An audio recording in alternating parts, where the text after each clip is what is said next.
Se você acha que está atraindo uma vida que não quer, eu vou te provocar com uma frase simples. Você não atrai o que quer. Você reforça o que repete.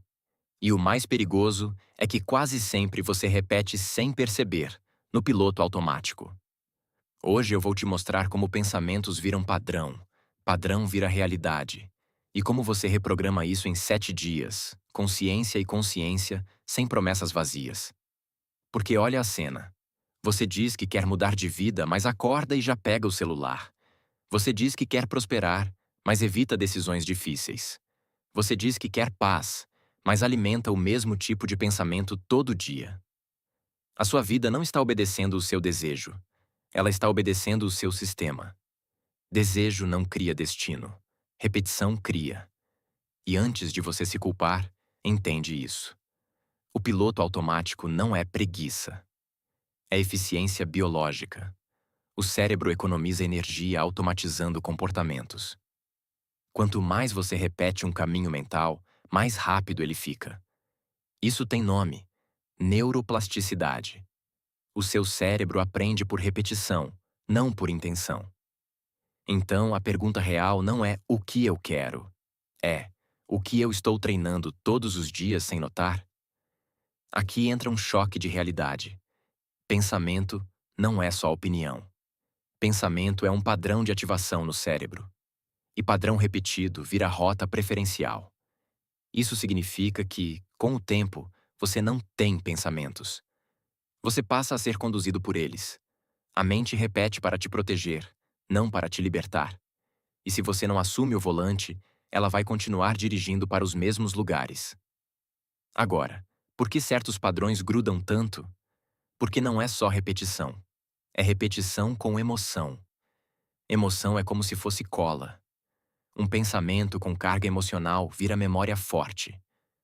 O seu sistema subconsciente registra tudo que gerou dor, vergonha, constrangimento, rejeição. E usa isso como mapa para evitar sofrer de novo. Então, às vezes, você não trava porque não consegue. Você trava porque o seu cérebro acha que está te salvando. Pensa em quantas vezes você quis se expor mais, postar algo, pedir um aumento, iniciar um projeto, ter uma conversa difícil.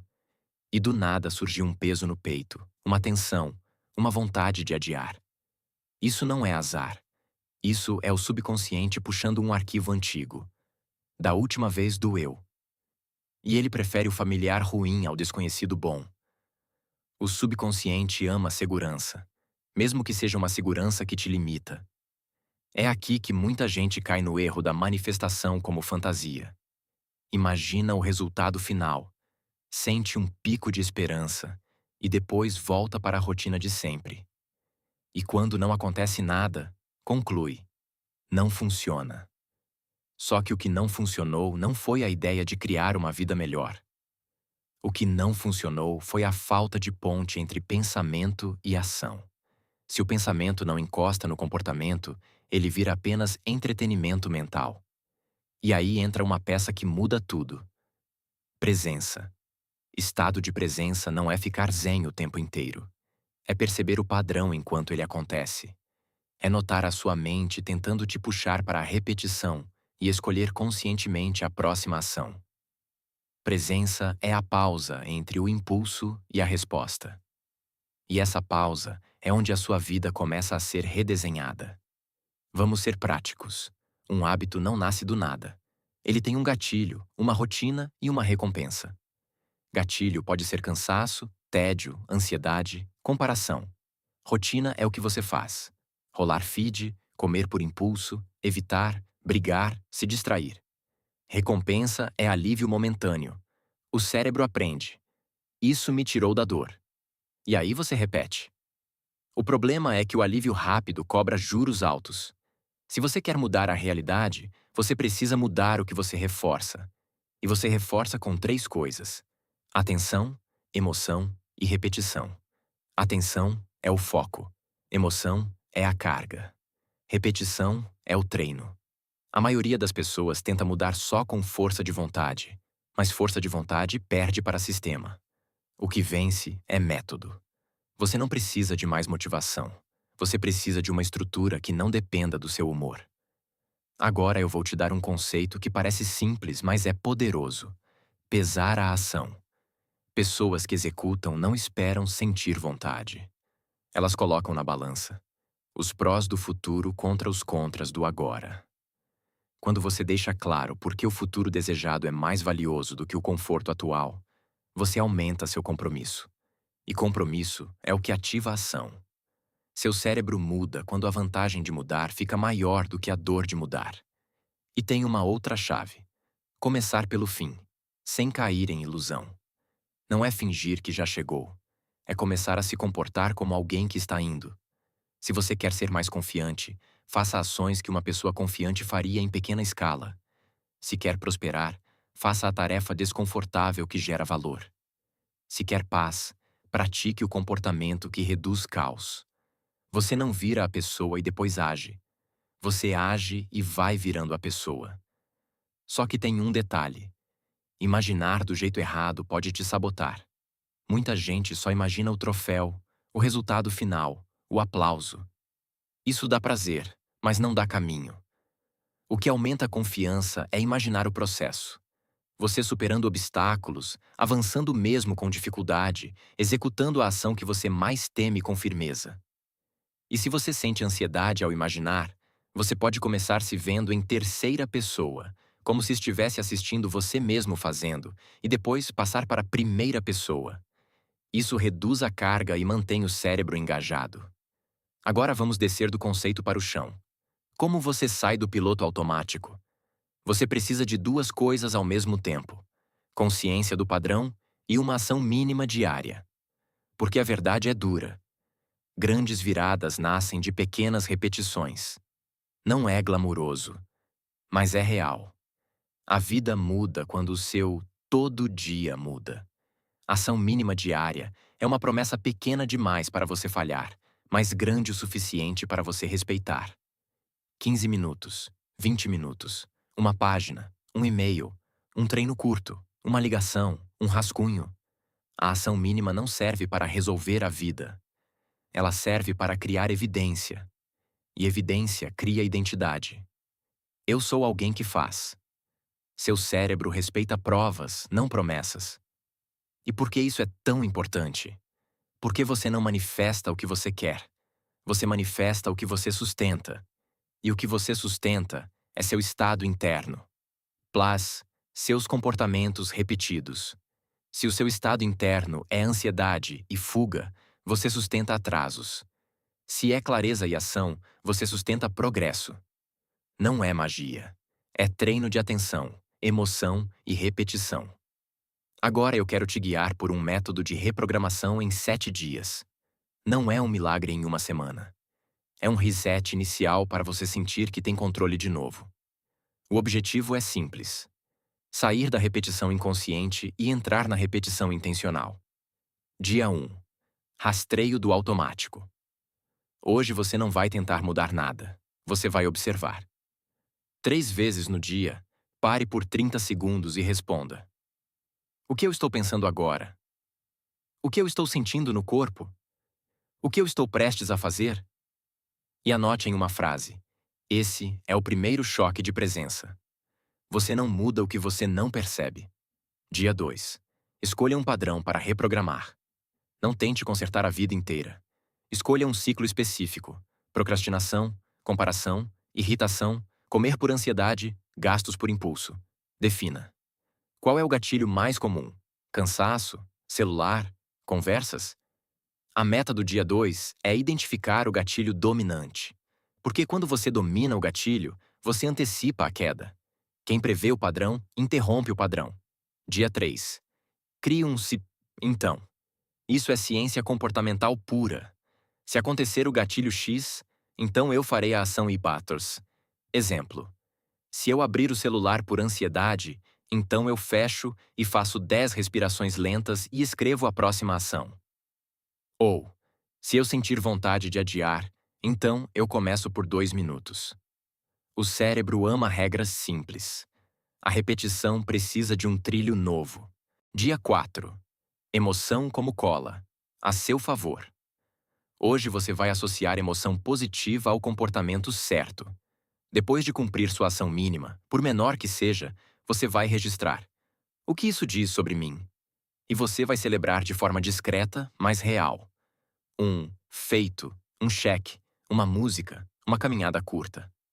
Parece bobo, mas isso sinaliza recompensa para o cérebro. Você fortalece o hábito quando recompensa a identidade. Dia 5. Imaginação do jeito certo. Hoje, por 3 minutos, você vai imaginar o processo, não o troféu. Se você quer criar um projeto, imagine você abrindo o arquivo e escrevendo por 15 minutos com foco. Se quer treinar, imagine você colocando a roupa e iniciando o treino. Se sentir ansiedade, se veja em terceira pessoa primeiro, depois em primeira pessoa. O objetivo é programar o GPS do cérebro com o caminho. O cérebro segue destinos, mas aprende rotas. Dia 6. Ambiente e fricção. Hoje você vai facilitar o certo e dificultar o errado. Celular fora do quarto. Aplicativo com limite. Lanchinho saudável à vista. Roupa de treino pronta. Guia de estudo aberto. O ambiente é o empurrão silencioso que faz você repetir sem sofrimento. E isso é maturidade. Você não depende de heroísmo. Disciplina não é dureza. Disciplina é design. Dia 7. Revisão e contrato. Hoje você vai olhar os últimos 6 dias e responder: qual padrão enfraqueceu? Qual padrão ainda está forte? Qual foi a menor ação que gerou mais resultado? E você vai assinar um contrato simples para si na próxima semana. Ação mínima diária, plus, regra do C. Então. E mais importante, você vai escolher um horário fixo. Porque repetição sem horário vira intenção. Se não tem espaço na agenda, não existe no mundo. Agora, uma verdade que vai te proteger. Vai existir resistência. O subconsciente pode tentar te puxar de volta com pensamentos do tipo: pra quê? Isso não é pra mim? Você vai falhar de novo. Não discuta com a mente como se ela fosse dona da casa. Agradeça o aviso e execute o mínimo. Presença é isso. Sentir a resistência e não obedecer. Você não precisa vencer a mente. Você precisa parar de seguir ela. E se você cair um dia, você volta no próximo. Porque reprogramação não é perfeição, é retorno. O hábito antigo ficou forte porque foi repetido em muitos dias, não em um. Então o hábito novo vai ganhar porque você volta em muitos dias, não porque você acertou todos. Consistência não é nunca falhar, é nunca abandonar. Deixa eu te dizer algo que pode bater fundo. Muita gente vive frustrada porque acha que merece uma vida melhor, mas continua oferecendo ao cérebro a mesma rotina de sempre. E o cérebro responde: entendi, é isso que a gente faz aqui. Só muda quando você muda a tal oferta diária. E não é sobre se punir, é sobre se liderar. Você não precisa se cobrar mais, você precisa se conduzir melhor. E aqui vai um cuidado importante. Se você está vivendo ansiedade intensa, crises de pânico, insônia severa ou um esgotamento que te paralisa, procure ajuda profissional. Isso não anula nada do que a gente está falando. Pelo contrário, é um ato de presença e responsabilidade. Reprogramar padrões é poderoso, mas não é para você carregar tudo sozinho. Agora, para fechar o ciclo do vídeo, você percebe como isso explica a realidade? Quando você repete pensamentos, você repete emoções. Quando repete emoções, você repete escolhas. Quando repete escolhas, você repete resultados. E um dia você chama isso de meu destino. Só que destino muitas vezes é só repetição acumulada. A vida que você vive é a vida que você pratica. Então eu quero te deixar com uma pergunta simples e séria. Você está repetindo ou criando? Porque criar não é um evento. Criar é um hábito. Criar é um jeito de viver. Criar é você se tornando consciente do seu estado interno e escolhendo uma ação pequena na direção certa, mesmo quando a mente pede fuga. O agora é o único lugar onde a repetição muda. Se esse vídeo te ajudou, escreve nos comentários qual é o padrão que você quer reprogramar nos próximos 7 dias. Procrastinação, ansiedade, comparação, irritação, falta de foco. E qual vai ser sua ação mínima diária? Eu vou ler para entender e trazer próximos vídeos mais cirúrgicos. E se você quer continuar treinando o estado de presença com neurociência e prática, se inscreve no canal e deixa o like, porque isso diz para o YouTube que esse tipo de conteúdo precisa chegar em mais gente. E lembra, desejo não cria destino. Repetição cria. Hoje, escolha repetir o que te constrói.